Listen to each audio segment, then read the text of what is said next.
I am Eleanor Vance. I'm 71 years old, and I spent more than 3 decades teaching second graders in Albany before I retired. 6 years ago, my husband passed away, and since then I've lived quietly in my little apartment, surrounded by old books, framed photographs, and the steady comfort of routine. My son, Julian, is now 44, with a strong career at a law firm. He married Isabel, a woman both charming and sharp, and together they have a son, Owen, who is the brightest light in my heart. That Saturday evening, my son's house was alive with a grand party. Colleagues, clients, and neighbors from the row of elegant homes nearby filled the place. I drove over with an apple pie I'd baked that morning, its golden crust warm with the scent of cinnamon. Stepping inside, I was nearly overwhelmed by the glitter of crystal chandeliers, the swell of laughter, the shimmer of designer gowns. Isabel swept over to greet me, her smile dazzling, though a little rehearsed. "Oh, Mother, you're always so thoughtful," she said, taking the pie from my hands. "Let me carry this inside for you." I sat quietly in a corner, forcing a polite smile at the unfamiliar faces gathered around the long table. All evening, I watched as my apple pie was placed neatly on the dessert table, right beside glossy sugar-dusted tarts and a towering display of brightly colored macarons. As the night wore on and the expensive cakes were half gone, my pie remained untouched, not a single slice taken. It sat there, plain and out of place, just like me in that glittering, crowded room. Isabel drifted over, a glass of wine swirling in her hand, her polished smile never faltering. Leaning close, her voice pitched just loud enough for a few nearby guests to catch, she said, "Eleanor, it's so sweet of you to still try and contribute something to evenings like this. Of course, no one really bakes in that old-fashioned way anymore, but it's just lovely that you keep up the tradition." A ripple of polite laughter followed, small and sharp, then dissolved back into the noise of the party. My face burned hot, and my hand clenched tight around the napkin in my lap. I lifted my eyes toward Julian, searching for even a glance, a word of defense. But he only gave a faint smile to the colleague beside him, as though he hadn't heard a thing. I left that night with a heaviness in my chest, feeling both small and alone. Later, as I sat under the soft glow of my lamp, reading to quiet the ache inside me, the doorbell rang. It was Julian, but the look on his face wasn't the warmth of a son checking in on his mother. His expression was cool, weary, edged with impatience. "Mom," he said, not even sitting down, "I need to say this quickly. Isabel gets busy sometimes, and there are moments when she needs to buy something for Owen in a hurry. Could you let her use one of your credit cards, just as a backup?" My throat tightened. The coldness in his voice, coming so soon after his indifference at the party, cut straight through me. But I was afraid that the fragile thread connecting me to his family would stretch even further apart. Wanting to keep the peace, I nodded silently. The following week, I went over to watch Owen. We sat on the floor building blocks together, the warmth of our little world wrapping around just the two of us. He threw his arms around me, proudly showing off a bright green dinosaur he just finished. Then he looked up, eyes wide and innocent, and said with a child's careless honesty, "Grandma, Mommy Isabel says your clothes aren't fancy." The words tumbled out so simply, but they cut like glass. The pain was no longer just my own humiliation. It was the realization that cold, shallow values were already being sown into my grandson's tender heart. At the end of that month, the credit card statement arrived. Just a plain white envelope, yet inside it held a grim truth. Mixed in among reasonable charges like sneakers for Owen and children's books were the cold lines that leapt off the page. Spa treatment package, $300. Dinner at Le Rêve, $450. The Lextra handbag. I called Julian. On the other end, his voice sounded rushed, uneasy when I asked about it. "Oh, Isabel probably bought gifts for a client, Mom. Her work requires a lot of socializing." The explanation was thin, fragile, and I knew he was lying. I set the phone down, my hand gripping the statement so tightly the paper crumbled. The seed of doubt that had been planted with the untouched pie, watered by the mocking words, and rooted deeper through the innocent voice of a child, was now fully grown. This was no accident, no carelessness. 7 days after the statement incident, Julian knocked on my apartment door again. This time, he stepped inside, shut the door, and sank into my late husband's old armchair. His face was drawn tight with tension, his eyes refusing to meet mine. "Mom," he began, his voice more strained than I had ever heard it. "I need your help. It's urgent." I waited. "I need $10,000 a month," he said, still not looking at me. I went cold. That number was impossible, beyond imagining on my modest pension. My heart slowed, heavy as though a stone had been set inside my chest. "Julian, I'm retired. You know that kind of money isn't possible. What's going on?" I asked, steadying my voice. He immediately reached for the excuse he knew would wound me most. "It's for Owen, Mom. He needs a better school, the things his friends have. I can't let my boy fall behind. This is about Owen's best future." His words stacked one over the other like bricks, pressing down on my chest. He was using Owen as a shield, turning my love into a tool of manipulation. The shamelessness of it pushed me past the boundary of sorrow. That very night, I opened my computer. I didn't cry. I didn't rage. What spread through me was a chill, and with it, a frightening clarity. I called Robert, an old friend who had once practiced law and now ran a financial consulting firm. I didn't give him details, only asked if he could check public records and financial filings on Isabel. 2 days later, Robert sent me an email, plain, detailed, and devastating. Isabel carried a tangled history of debt from a failed attempt to open a boutique just a year earlier. The loans had come due. Their lavish lifestyle wasn't a sign of success at all, but a mask to cover the collapse looming over them. I realized then, Julian wasn't just being used by Isabel. He was complicit, pulled into the financial spiral her vanity had created. The weight of it all pressed down on him, and he chose to manipulate me into carrying the burden. In my mind, I heard my late husband's voice. Respect is worth more than money. Once it's gone, no amount of dollars will buy it back. I looked up at our wedding photo on the wall, his smile like a quiet reminder. That night, I tossed and turned, unable to sleep. The next morning, I called the bank. I asked them to cancel the supplementary credit card in Isabel's name immediately. When the clerk confirmed it was closed, I exhaled as if a chain had fallen away. Then I called my attorney and set up a guardianship trust in Owen's name. Finally, I called Julian. My voice was steady, sharper than I'd ever heard myself. "Julian," I said, "I've spoken with the bank about the credit card. I canceled it." On the other end, there was only silence, long, cold silence. "What are you talking about?" he finally said, his voice breaking with irritation and suspicion. "I've established a separate guardianship account for Owen. From now on, I'll cover whatever he truly needs: school tuition, clothes, health care. But," I pressed, "I will not fund the lifestyle you and Isabel are living." Julian drew a sharp breath, the tension he'd carried spilling over. He dropped the mask of polite restraint. "If you insist on this," he said, his voice colder than any anger, "don't be surprised if you don't see much of Owen." It wasn't shouted, but it cut deeper than any scream.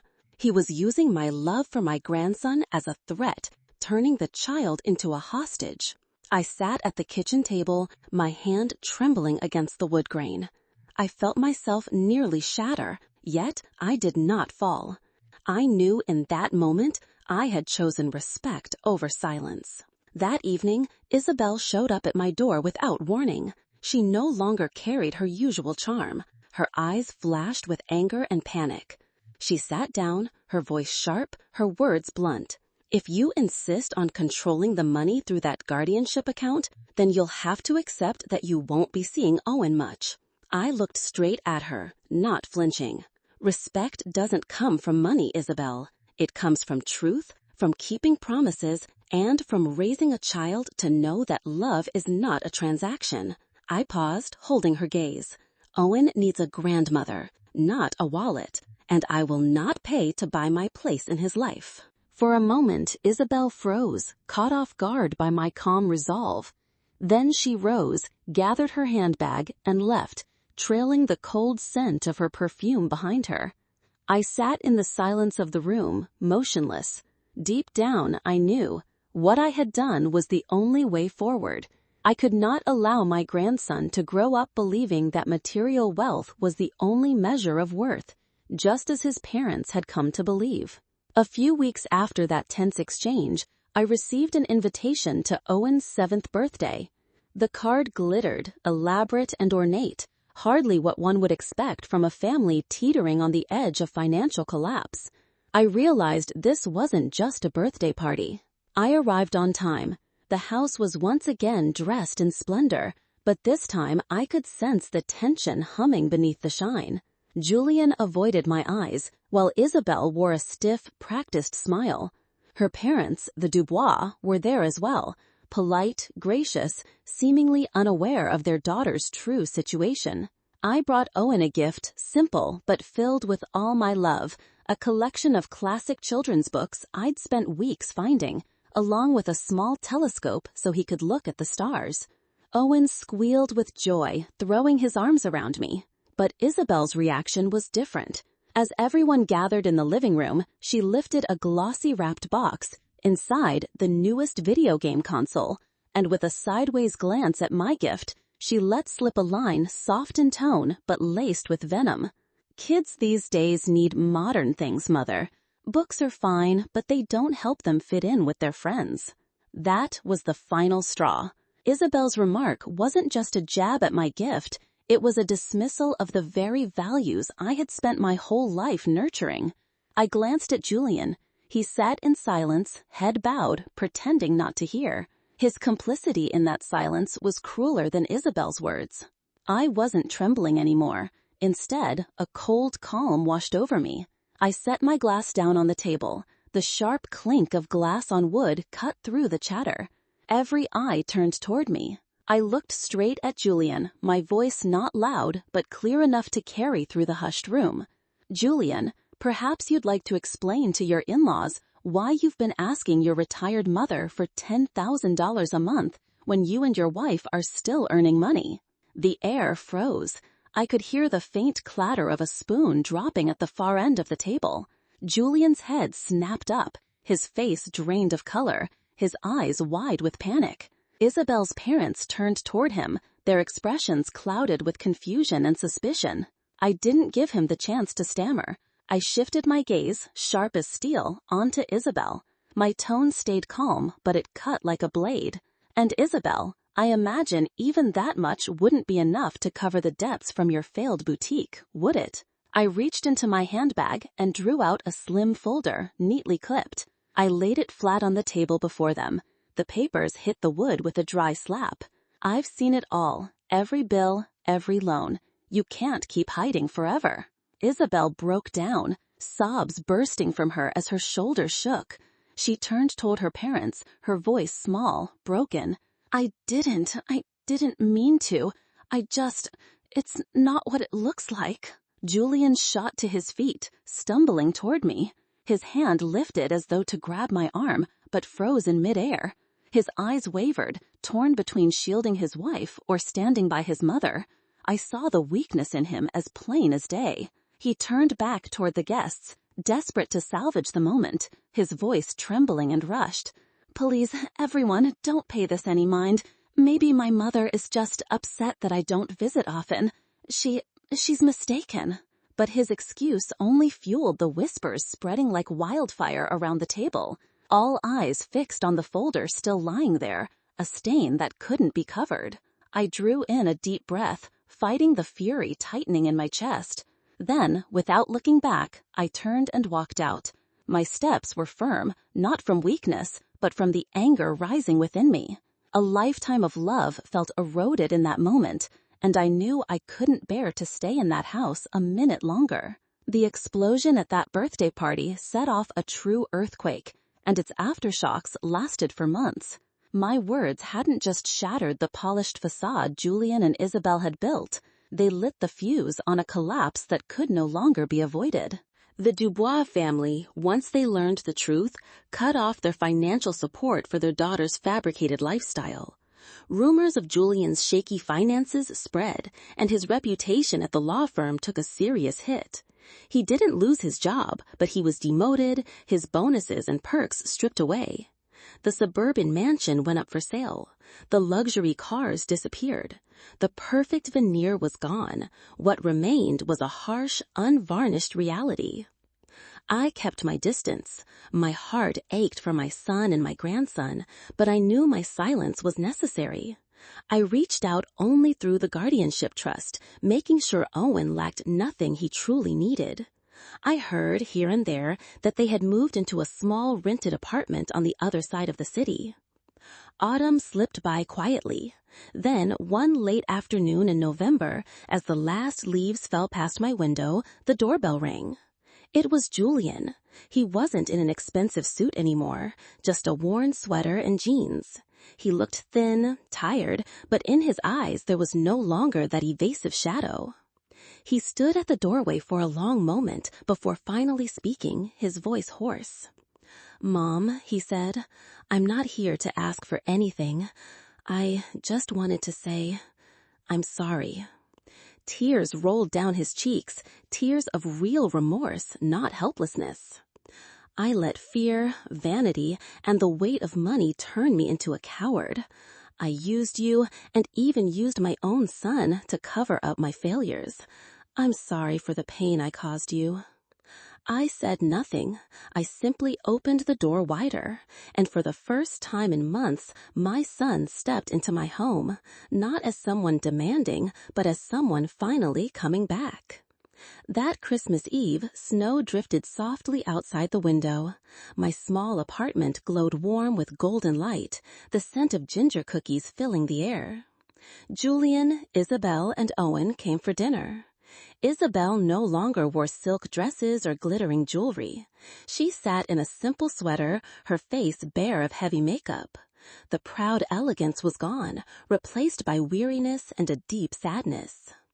During the meal, after a long silence, Isabel lifted her eyes to me, tears gathering. I'm sorry, Mother Eleanor," she said, her voice trembling, "for everything." It was an awkward apology, heavy and halting, but sincere. I gave a small nod and set my fork down. "I accept your apology," I said calmly, "but remember, true forgiveness takes time, and trust can only be rebuilt through actions, not words." After dinner, I sat on the rug by the fireplace, reading aloud from the book I had given Owen for his birthday.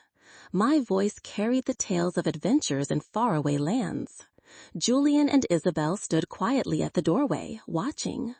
On their faces I saw the marks of struggle and regret, but mingled there, faintly, was a flicker of new hope, a fragile peace. Love was still there, shining softly in the glow of Christmas lights. But now we all understood. It had to be rebuilt, not on money or appearances, but on truth, respect, and the lessons we had paid dearly to learn.